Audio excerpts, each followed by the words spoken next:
And we're back, ladies and gentlemen, for our final installment of the college football preview 2025-2026 season, the Big 12 Conference, aka the most unpredictable conference in college football.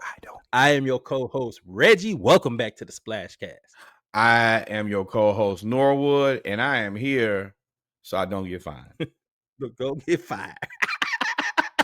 So, I'm gonna take the lead on this one because we're gonna try to zoom through this because the Big 12 go zoom. Let me tell y'all the predictions for the Big 12 on an overview. There's 16 teams. 15 teams are projected to have between 5 and 7 wins. That means 16 of the teams probably won't make it to the college football playoff unless you get an automatic bid, which I believe they took those away, and it's the top whatever teams, 12 teams make it. So the Big 12 probably will not make it to the college football playoff. Just letting y'all know. And they're predicted to have 5 to 7 wins, and I am trying to have between 5 to 7 beers. So start the party. I mean, now during the Saturday Morning Live, y'all pay attention. Those bets during that game is going to be what makes the season fun. Betting on the Big 12 football conference. This is how open they are. They have 5 legitimate contenders. What do we say when you have 5 of first string anything? You ain't got ain't got nothing. Nathaniel is what they call it where I'm from. All right, so we gonna kind of run through this a little bit. The teams that we don't think are contenders, we're just gonna say their names and talk about them a little bit. So, for example, Arizona, they lost Ted, right? That's it. Brennan, he is gonna have a good defense, but that's it. They are on a rebuild of rebuilds. And it ain't being built. So, thoughts and prayers. Best thing y'all can do is support Ted McMillan during his rookie season as he plays for the Carolina Panthers. Nope, can't say that because that is crazy. I was about to call it. But yeah, so trash is what we call it. Y'all know we do contender, pretender, or sleeper, mid, and trash. I believe Arizona, I'm not gonna call them trash, I'm gonna say they're mid, which is the whole conference. Arizona State is an interesting team. Now, this is what you call a contender. They have quarterback Sam Levitt, Jordan Tyson, and transfer Kanye Udo at running back. They just lost Cam Skattaboo, who was like Mr. Everything. They have a decent safety, and they have Kenny Dillingham, who is one of the most outspoken coaches in the nation. He's kind of like the Big 12 conference version of Lane Kiffin. I believe that they are a contender, but I wouldn't be surprised if there's some regression here. Yes. I agree. They're returning 79% of their production from last season, which is great. That makes things a lot easier. You have a lot of continuity. Schedule is more difficult. This team, it has a high potential to be overrated to me, and a reasonable chance just because of where they are to make the playoffs, just because there's not a ton of competition in this league. And if you run it, then you could probably, sneak in there. But good luck. Capitalize on other teams' mistakes. Other teams, other conferences cannibalizing themselves. Yeah, I can see that. But I mean, the Big 12 historically cannibalizes itself because everybody's mid. The best 3 teams they play: Texas Tech, Iowa State, and looks like Colorado. You can do that. If you can't, you don't deserve it. 13-0. Right. 13-0. Yeah. Y'all should be 13-0. Baylor. So I got them as a contender for now. Yeah. Possibly over. By way of. But Baylor. So Baylor, Dave Aranda saves his job. He was on the hot seat last year. They were decent. They do have Sawyer Robertson and Bryson Washington in the backfield. They, of course, are always going to add depth, but I don't hear now. Dave Aranda is supposed to be a defensive-minded coach. They have Keaton Thomas on defense, but I don't have them as any more than a sleeper. I think they're going to have to surprise some people to be able to make it to the Big 12 championship and or college football playoff. I actually think that they're uniquely positioned to do just that. You start out the season with a home game against Auburn, a vulnerable team. It would do nothing. It would do you great justice to start out by smacking an SEC team on the first week of the season. Auburn notoriously has not been the greatest on the road early. Then you get SMU the next week, Arizona State, and then Kansas State. Your last ranked game is October 4th. So you could also get some winning continuity towards the end of the season if you do your work early. This is a team that, if you do your job, you could sneak in there. But you have to do your job early. But you are presented with an opportunity, and then you could really kind of coast and rest towards the end of the season and be ready for the playoff. Now, I don't think that there's enough preparation in the world for you to play a playoff team, but you could give Make yourself. them play Notre Dame. Notre Dame, y'all gonna play? Nah, make Notre Dame play a real team. Right. Don't speak that up. B. So I got them as a sleeper. All right, now we getting to the fast forward button a little bit. BYU, they lost everybody. They lost their quarterback To to sex. Soaking. No, he was not soaking. He was sexing. They lost their quarterback. They lost their top wide receiver. They have a lot of roster gaps to fill. There's a quarterback joke there. Have y'all heard of AJ DeBanta? Basketball is where y'all need to be focused. Because this football season ain't happening. Not the way that you want it to. They don't have a quarterback. They have 3 quarterbacks right now battling, which means, and they haven't named one. So they're not good. Overrated, mid at best to me. Yeah. So we move on. Cincinnati. Scott Satterfield probably will lose his job if they're not decent. Is Kenyon Martin gonna play? They brought in Evan Pryor to Is Kenyon Martin coming back? Anybody else? Right. Brennan Sorsby, Dante Corleone are the name is Corleone. Dante Corleone are the key players on offense and defense for them. They have transfer running backs Evan Pryor and Tawee Walker. I know that name, Evan Pryor. Evan Pryor came from. I ain't gonna worry about it. Evan Pryor. They're not good anyway. Mid fringe bowl team. Cincinnati. That's what I got. Yeah, me too. Well, what are we talking about? Cincinnati, bro. Next. Colorado. Now, Dion rebuild after losing his sons and Travis Hunter. He also lost a few defensive transfers. And Jimmy Horn Jr. He lost Cormani McClain. Huh? Jimmy Horn Jr. Everything. He lost Jimmy Horton Jr. He actually lost all of his wide receivers. Correct. Now that I think about it, but he did bring in Julian Lewis, who was the number 1 quarterback in the nation, I believe, at his position, from Georgia, not Cartersville. I'll think of it later on. It's one of them schools out in Douglasville. I'll think of it later on. And they also but what's interesting is he also has a quarterback controversy with Caden Salter as well.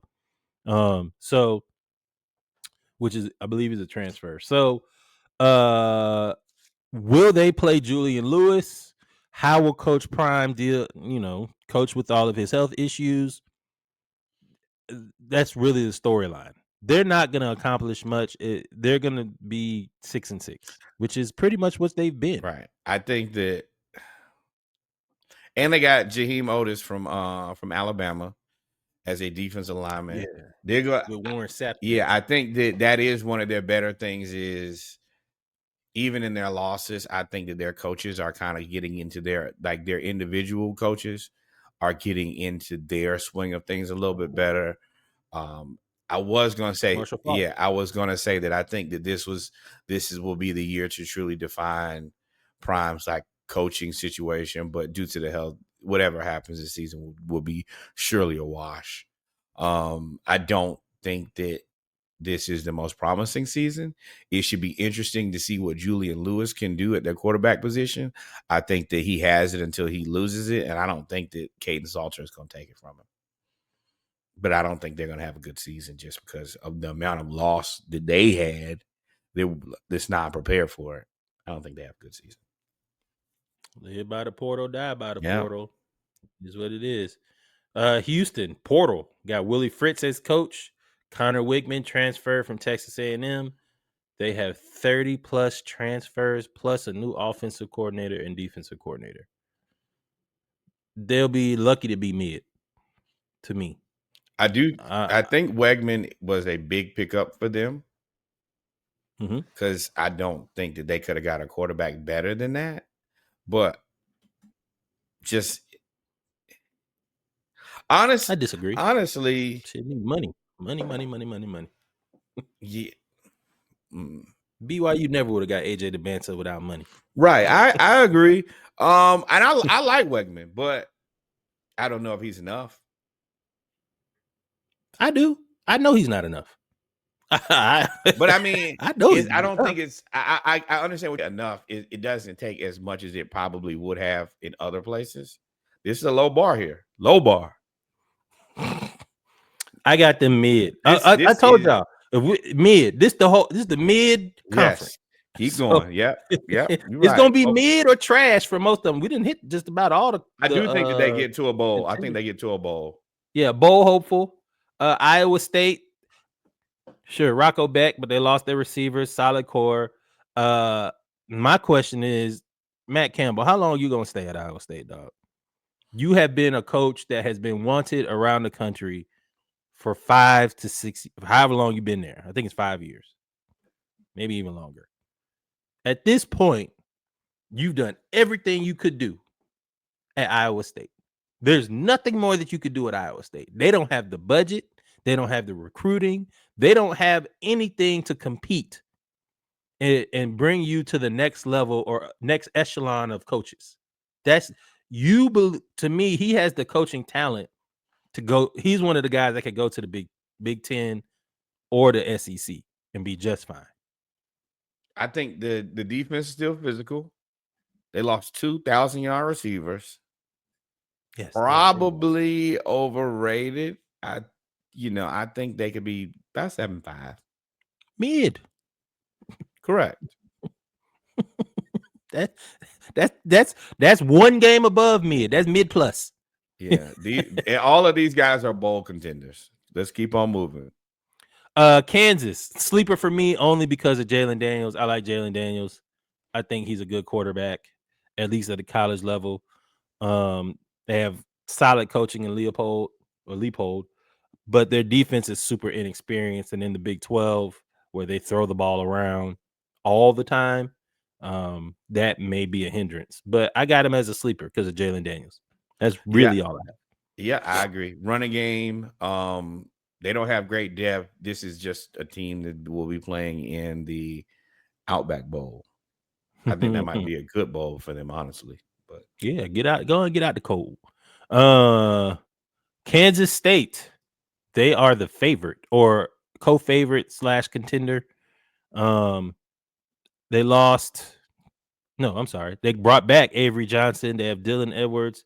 They brought in a 4-star tight end and Lincoln Cure. They have decent coaching.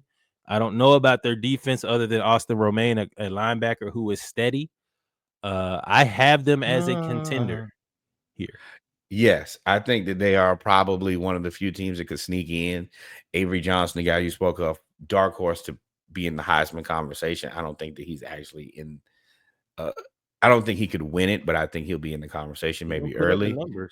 But yeah, this is just another okay team. I ain't gonna say okay. They're good for this conference. Yes, they're a contender in the Big 12. Yes, not a contender for a national championship by any stretch of the imagination. Oklahoma State, major roster overhaul, 41 new players. Mike Gundy, Oklahoma State. Talk to me. I'm a man. Is this? I'm 40, not you 60. Is this? Is this a case of I can't find anybody better, so I stick with Mike Gundy until he Yep. retires? Yep. That's exactly. He's happy. We mostly happy. We don't want to be worse. I mean, Plain and safe. I think if they don't get, I mean, they're gonna be trash. 41 new players, you're gonna be trash. And we don't know any of them. That's the thing. You have 41 new players, and there's nobody knows them. No shade to them. They may just need an opportunity. And But nobody is talking about him but me and you. So so they're gonna be trash. is that the TCU. Sandman I am? uh oh, we've been pied for a long time. I'm getting tired. Josh Hoover, Eric McAllister, Sonny Dykes at TCU. TCU is still trying to recover from the national championship game in 2022. Hey, Where them they little got beat teams, it don't be the 65-7. same, brother. They disappeared in 2023, and they had a strong second half of the season in 2024. They finally getting out that funk. I don't have him as a sleeper. I still have him as mid.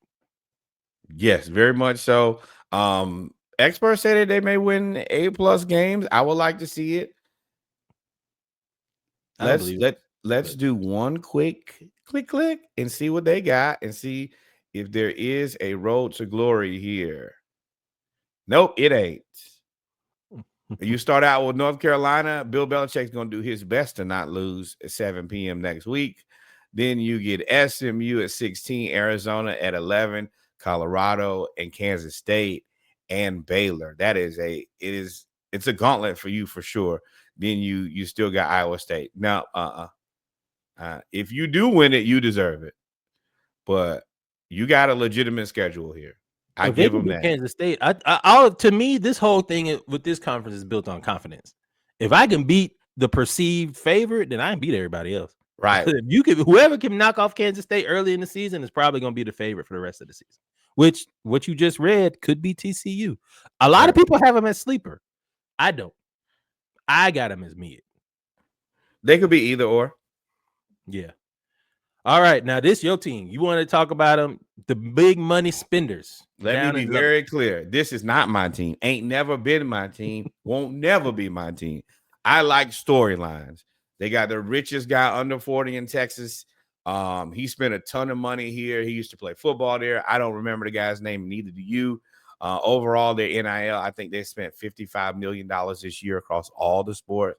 And I think they're like $16 or $17 million for the transfer portal alone for football. This is the SMU sequel.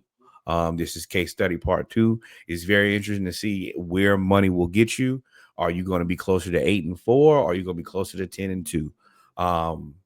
You got to be good with the amount of money that you spent. And there is tons of opportunity. If you can't be good with big money and tons of opportunity, then let me tell you, they're not going to spend that money again. I'm here to watch this all season to see how it plays out. It should be very, very interesting. That's all I got. I don't know why y'all think that Texas Tech gonna be anything other than the mid that they've been. SMU. That is the reason I believe it. If you inject a lot of money into a weak program, you can springboard yourself to the top of that weak conference. Man, they had Patrick Mahomes and they still went 8-4. It's different, a whole different everything. Different everything. And they got Behren Morton, Coy Eakin, Caleb Douglas. They got all the transfers, but the thing with all of this is the same thing I said about Texas with the Lamborghinis. In Texas, when you have these people spending all this money, there is pressure to win. And Joey McGuire, the coach, will now have pressure. You just got the number 1 recruit, I believe, for coming in for 2026. So I don't think they spent their money now. I'm not gonna lie. They spent their money. I don't think that his coaching job is on the line, but I will say I think James Blanchard. James Blanchard. 2026 is going to be your make it or break it year. You just need to hold it in the road until then, because they're gonna spend some more money next year too. 21 transfers, $242 million in renovations for AT&T Stadium. That's ridiculous. Yeah. Every time I hear stuff like that, I'll be like, dang, man, it costs $100 million We could build a whole black school for that. to feed all the hungry children in America. It takes $100 million, and we Ain't worry spending about it. 3.4 billion Man, on they stadiums. not worried about spending the hungry, and then we'll ask you what would Jesus do. We're gonna move right on to the Utah Utes. Hold on, you got Texas Tech as no, not Utah. You got Texas Tech as a contender. Mid. Yes. I have him as a must, as a spending contender. Yes. To me, if you're gonna have him as a contender, then you also got to have him as overrated, because either For sure. they're a candidate. Well, to be overrated. they're a candidate to be overrated, because if you spend a bunch of money and didn't get nothing, then overrated and you're broke. yeah. But yeah, so I got him as sleeper. If they're gonna spend on, I'll say sleeper for me. No, you can't spend $20-some million, 21 transfer portal players, and then be a sleeper. No, we saw you. You bought them. We saw the receipt. I saw you purchase that. You have to file that on your taxes. Right. So for Texas Tech, okay, we'll call them a spending contender. That'll be them. UCF. Scott Frost is back as the former national championship head coach. Full rebuild. They have no quarterback and no roster. Full rebuild. So yeah, trash. I'm done talking about Scott Frost. Utah sleeper. They're gonna have a defense forever. They do finally move on from Cam Rising. Is that his name? Cam Rising? Yep. 7 years. Or was it? He actually qualified for an 8th, but he decided to chill out finally. And then you have Landon Barton. Brother, you got to chill. They got Landon Barton, who probably is a top linebacker prospect in the league, in the nation. Of course, they are hard hitting, defensive or minded team. Kyle Whittingham, of course, is the coach, legend. Utah is always going to be a contender / sleeper for me. They're all because they play defense. I think they're back into a place where they want to be, which is where people are not watching them. The expectations come down. They got a strong offensive line. They always have physical football players. They always have smart football players. And ain't no shortage of pro football players over there. So, yeah, for me, I think they're back in position. I got to see them put it back together. They've been hamstrung at the quarterback position for the last at least 4 or 5 years with the Cam Rising situation.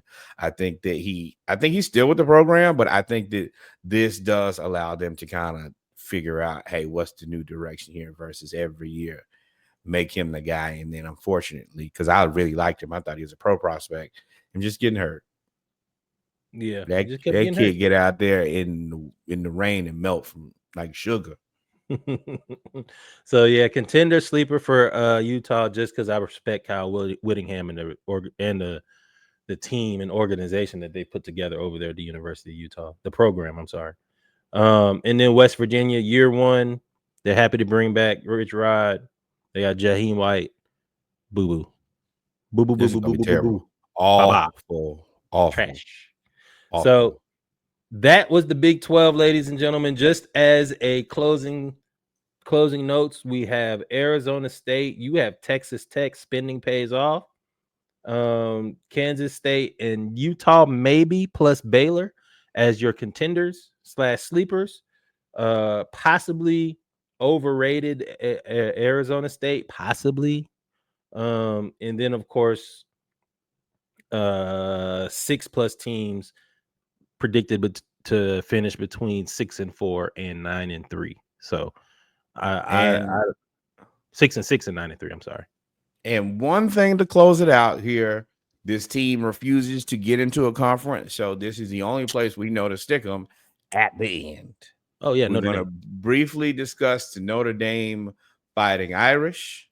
While Reggie does that, I'm gonna give y'all a little rundown on the schedule, and then y'all tell me what y'all think.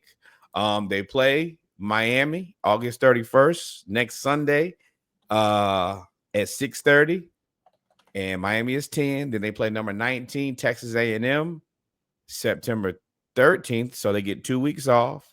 Then Purdue, Arkansas, they play Boise October 4th, North Carolina State, USC, Boston College, Navy, Pittsburgh, Syracuse, and Stanford. Oh, they are going to the. You don't like because they got a bad I will say this. They don't. They're trying as a team not in the conference. They're playing Miami, who is a top 10 team, and they're locked in with them. They put a Texas A&M school on the conference, like as your non-conference game. And so you played Texas A&M, which I consider at least a decent SEC school, and you gave yourself Arkansas, which is kind of similar to what everybody else has of one of those teams that could very much so, even though I don't think they're good, they could make your day bad. They have USC locked in on the schedule as well as a team that's supposed to be good. USC is supposed to be a top 25, really probably a top 15 team in college football when they sign this deal. USC just hasn't done their job. And they got Syracuse. Like, I don't like that they're not in the conference, but I think that they've done at least a respectable job trying to put together a schedule where you can say, hey, I'm not just beating chumps. I think that this is harder than most Big Ten schedules. I think it is harder than Big Ten schedules. I think this team is poised to make it back to the college football playoff. What? They have art. Bye. Huh? They'll be top 4. Yeah. They have Jeremiah Love, who might be the best running back in the nation. They have a receiving core that's going to be good. Their offense actually is probably going to be a beast. If their quarterback, who is going to be CJ, come on. Nope. You read my mind. Who is that quarterback? CJ Carr. Who? He's a redshirt. They had Riley Leonard there at quarterback he came over from Duke. He was in his 5th or 6th year. Right. Now they have like 2 freshmen. But the thing that's going on with Notre Dame is, if you've noticed in recruiting the last 2 years, they have figured out how to get all of the former NFL football players' sons to go play football there, all at one spot. So they have the pedigree, they have the coaching with Marcus Freeman, who played at Ohio State, who knows about big games, he knows about coaching big games. What will be their hindrance for me is their defense. They lost Xavier Watts. They lost 3 defensive linemen. They lost their top tackler. I believe they do have good DBs still there. But they're going to have to figure that part out. I also think they have one of the best coaches in college football, though. I think that Marcus Freeman does a lot. Yeah, I think he does a lot of heavy lifting for them. So for me, I think that this team is poised to. I can't see anything less than top 4. I can't see anything less than really a finals appearance. They have the talent. The streets are laid now. The SEC outside of Texas is kind of unproven. The Big Ten is probably the team that gets as many teams into the playoff. So you'll probably have to run through Ohio State and all of them. But everybody, we don't believe in Big 12. We just did ACC. Right. Yeah, you play good. And the thing they got is, if you can just do your work early, you can coast and rest for the second. After your last ranked game is October 4th. That could come back to bite them, though. You got to beat Miami. You got to beat Texas A&M. You got to beat Boise. But you guys should be able to be healthy and be confident because they're favored in every game then. yes, USC, Boston College, Navy, Pitt, Syracuse, Stanford. Oh, you should you should have ACC schedule. Yeah. You should have a Heisman candidate or 4. I'm dead ass serious. I get you. But that's it.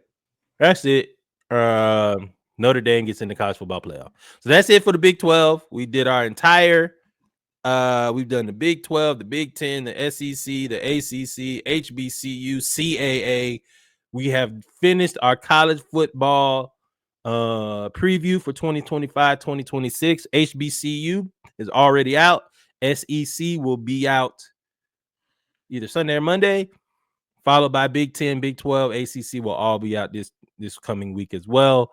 We will do a premiere for each video on the Splashcast YouTube, and then the replay will be going daily on Dive Team Media Network on our YouTube over there to show all of our stuff, as well as the Lunch Break podcast for the NFL for the Falcons. And then next week we got what?